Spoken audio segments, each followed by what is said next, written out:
In August 1945, the Empire of Japan stood on the edge of extinction. Cities lay in ruins, fleets scattered or sunk, and its people endured hunger, fire, and silence. For over a decade, the Imperial Japanese Navy had ruled the Western Pacific with steel and fear. But now, its greatest armada was gone, destroyed by relentless American power from the air and sea. Yet even as the Emperor prepared to surrender, hundreds of warships remained afloat. Battleships, cruisers, destroyers, submarines, and training vessels anchored quietly in bays and harbors, unsure of what would come next. This is the story of those final days. The night the Empire vanished, and with it, one of the most powerful navies the world had ever seen. When Emperor Hirohito announced Japan's surrender on August 15, 1945, the Imperial Navy was no longer a fighting force. Its aircraft carriers had been reduced to twisted hulks. The great battleships Yamato and Musashi rested beneath the waves. But in ports across Japan, over 600 ships still existed, many damaged, many barely seaworthy, yet still bearing the rising sun. Orders spread quickly from Tokyo. All hostilities were to cease immediately. The sailors, some still teenagers, stood in stunned silence. Many had been trained to die for the emperor, not to surrender. The concept of laying down arms was foreign, almost impossible to grasp. In Kure, Yokosuka, and Sasebo, Japan's great naval bases, officers gathered their men on deck. Flags were lowered. Ammunition was locked away. Radio silence was lifted, and for the first time in years, the fleet listened not to war orders but to the voice of peace. But peace was uneasy. Allied planes still patrolled the skies, and rumors spread of American landings and Soviet attacks. Some captains refused to believe the war was over. Others feared retribution for their roles in the Pacific campaigns. In the days after surrender, confusion turned to despair. Many ships scuttled themselves rather than face humiliation. Crews opened sea valves and watched as their vessels filled with water, proud destroyers and submarines disappearing beneath the waves. Others ran aground intentionally, creating artificial graves for ships that once roamed from the Aleutians to the Indian Ocean. Among them was the light cruiser Yodo, once flagship of the combined fleet. Her crew, exhausted and starving, stood at attention as the rising sun flag was lowered for the last time. For many, tears replaced words. The surrender ceremony aboard the USS Missouri on September 2 marked the formal end of Japan's empire. But far from Tokyo Bay, the Imperial Navy still awaited its fate.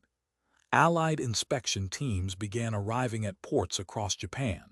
Their task: to disarm, dismantle, and destroy what remained of Japan's military might. Every ship was catalogued, from mighty cruisers to small harbor patrol boats. Guns were disabled, torpedoes removed, ammunition dumped into the sea. Even training vessels were stripped of radios and optics, ensuring they could never again serve as instruments of war. To many Japanese sailors, this process felt like a funeral. The Imperial Navy had been the pride of the nation, a symbol of industrial strength and divine purpose. Now it was reduced to rusting metal and paperwork. Yet in this moment of loss, something remarkable happened. Many American officers, men who had fought and bled against Japan's Navy, treated their former enemies with respect. Admiral Halsey himself ordered his men to show discipline and restraint. There would be no gloating, no vengeance, only procedure. In one of the most symbolic gestures of the occupation, Allied officers allowed the Imperial Navy to conduct its own final act of dissolution. Japanese crews remained aboard their ships to oversee the disarmament. In effect, they dismantled their own empire. By late 1945, the once mighty combined fleet existed only on paper. Ships were turned over to Allied control, stripped, or scrapped. Some were used for repatriation missions, ferrying millions of Japanese soldiers and civilians home from China, Korea, and the Pacific Islands. These voyages, though peaceful, were perilous. Many ships lacked food, fuel, or proper maintenance. But for sailors who had known only war, the task brought a quiet dignity.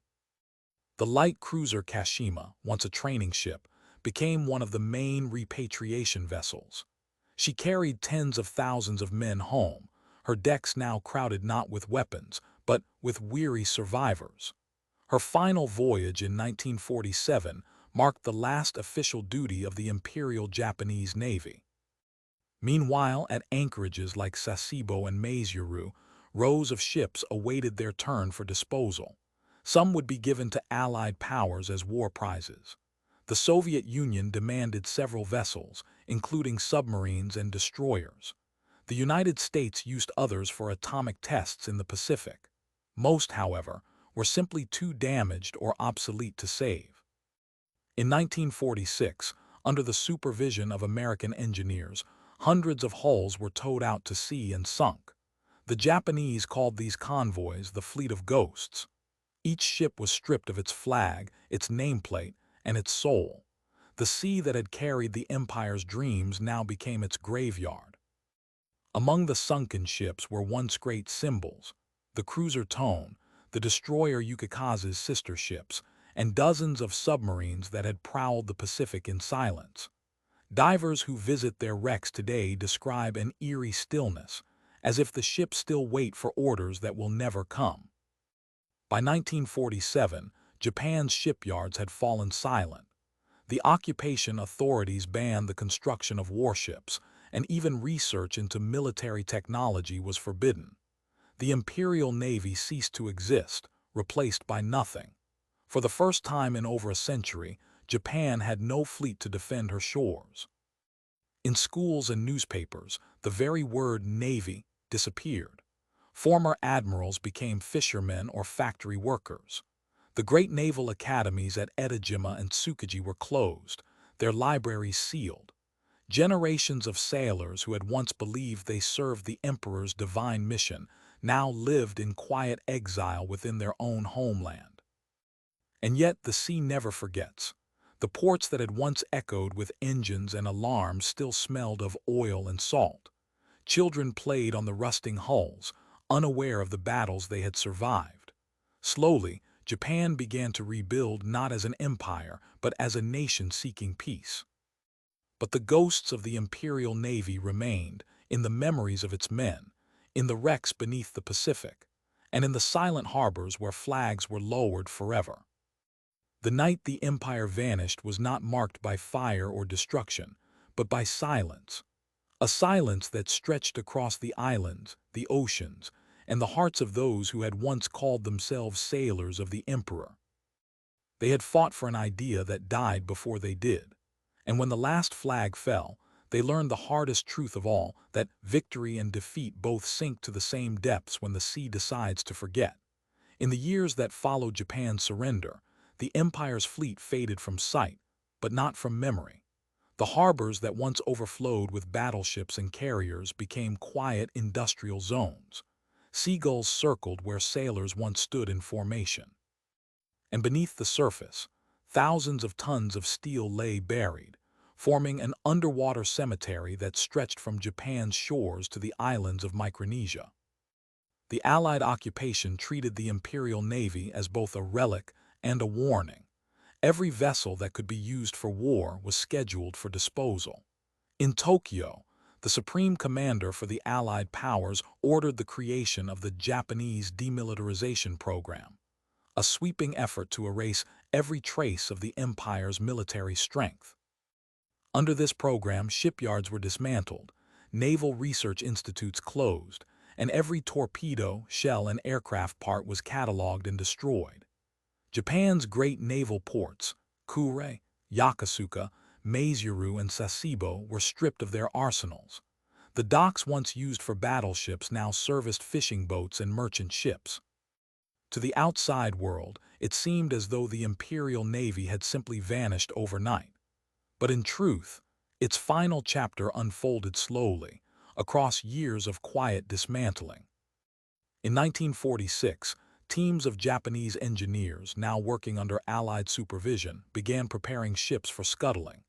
They removed engines, drained fuel tanks, and stripped fittings for scrap. Each vessel received a final inspection, its name recorded for history. Then one by one, they were towed out to sea far beyond sight of land and sunk. Eyewitnesses described the haunting sight of entire convoys of decommissioned warships disappearing beneath the waves. Former sailors sometimes accompanied them on these final voyages, standing in silence as the ships they had once served on met their end. For the men who had dedicated their youth to the Imperial Navy, these moments were unbearable. Many refused to attend. Some turned away from the sea entirely, believing that their loyalty had been betrayed by fate itself. Yet a few held on to the belief that the spirit of the Navy, its discipline, its devotion to duty, would someday return. By 1947, Japan's industrial base began shifting from war production to reconstruction. Shipyards that once built cruisers now built cargo vessels and ferries. Skilled workers, many of them former naval engineers, found themselves designing machines for peace rather than destruction. It was the beginning of a transformation unlike any in history, a naval empire reborn as a maritime nation devoted to trade and recovery. But the sea remained dangerous. Millions of naval mines still floated in Japan's coastal waters, threatening fishing boats and merchant traffic. To clear them, the occupation authorities turned to the only people who knew the sea well enough to do the job, the sailors of the former Imperial Navy. In 1946, a small group of these men formed what was officially called the Maritime Safety Force. It was not a navy, at least not in name. Their mission was humanitarian to make the sea safe again, but among themselves they knew it was something more. It was the faint heartbeat of Japan's future fleet. Over the next few years, this modest organization grew in size and responsibility. Its crews patrolled the coasts, rescued stranded ships, and cleared unexploded ordnance. Quietly, they also preserved the seamanship traditions of the old Navy: navigation, discipline, and respect for the sea. Then came 1951. The San Francisco Peace Treaty ended the Allied occupation, and Japan regained its sovereignty. For the first time since the war, the nation was free to decide its own defense. But in the emerging Cold War, neutrality was not an option. The Korean War had erupted, and Japan's strategic position suddenly mattered again. Under pressure from the United States, Japan was allowed to form a new maritime defense organization. In 1952, the Coastal Safety Force was established. A year later, it was renamed the Maritime Self-Defense Force. Many of its first officers were veterans of the Imperial Navy, men who had survived the Pacific War, the surrender, and the years of silence. They returned not to rebuild an empire, but to protect a nation that had learned the cost of war. The new Japanese fleet bore no resemblance to the old. There were no battleships, no carriers, no ambitions of conquest.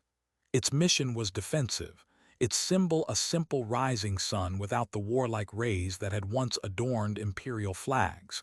Yet within its ranks, the discipline and skill of the old Navy lived on. By the 1960s, Japan's shipyards once again became some of the most advanced in the world, but now their purpose was commerce. The same hands that had once built destroyers now built tankers and cargo liners that carried Japan's rebirth across the oceans. The empire that had sought to dominate the Pacific now traded peacefully across it. Still, memories lingered. Veterans of the Imperial Navy rarely spoke of their service. Many carried guilt, not only for the war's destruction, but for the comrades they had lost at sea. In coastal towns, small memorials appeared, often built by surviving crew members. Stones engraved with the names of ships that no longer existed: Yamato, Kongo, Fuso, Akagi, Shikaku, Zuikaku. For decades, these memorials stood quietly, visited only by families and aging sailors. But in time, historians and divers began to seek the truth beneath the waves. Expeditions to Truk Lagoon, to Kure, and to the Philippine Sea revealed the haunting remains of Japan's lost fleet. Inside these wrecks, Divers found helmets, binoculars, logbooks, even porcelain dishes still intact. Each artifact told a story of men who served, fought, and vanished. The sea had preserved their world in silence. Today, these underwater graves are both historical sites and ecological sanctuaries. Coral grows on the hulls, fish swim through gun turrets, and the rusting steel has become part of the ocean's living memory. Above the surface, Japan's modern Maritime Self-Defense Force operates quietly but with extraordinary efficiency. Its destroyers patrol alongside American and Allied ships. Its submarines are among the most advanced in the world. And yet, every sailor who boards them walks in the shadow of history, a history born from the ashes of surrender. The transformation of Japan's navy from imperial war machine to peaceful guardian stands as one of the most profound changes in human history. It is a story not just of defeat, but of rebirth. Because on that night in August 1945, when the empire vanished, the sea did not take everything. It took the ships, the weapons, the pride, but not the spirit of those who sailed them. That spirit adapted, endured, and ultimately found a new purpose. The men who once saluted the emperor now saluted the flag of a democratic Japan. Their sons and grandsons serve in a fleet dedicated not to conquest, but to peace and protection. The same discipline, the same respect for the ocean, redirected toward a future that honors the past without repeating it. In museums across Japan, the artifacts of the Imperial Navy are displayed not as trophies, but as reminders. The great model of Yamato in Kure stands beneath a plaque that reads, "To remember is to prevent repetition." Each year on August 15th, survivors and their families gather at naval cemeteries to offer prayers. Some wear faded uniforms, others bring flowers. They bow not only for their fallen comrades, but for the peace their nation now enjoys. The night the empire vanished was not truly the end. It was a turning point, the moment Japan's identity shifted from warrior to witness, from conqueror to caretaker. And though the ocean has claimed the ships, the story of the Imperial Japanese Navy remains etched in steel and salt water, in memory and in silence. It is a reminder that even the mightiest fleets cannot outlast time, and that the measure of a nation's strength lies not in its weapons, but in what it chooses to build after the war is over. When the sun set on the empire, it rose again, not over battlefields, but over shipyards, ports, and peaceful seas.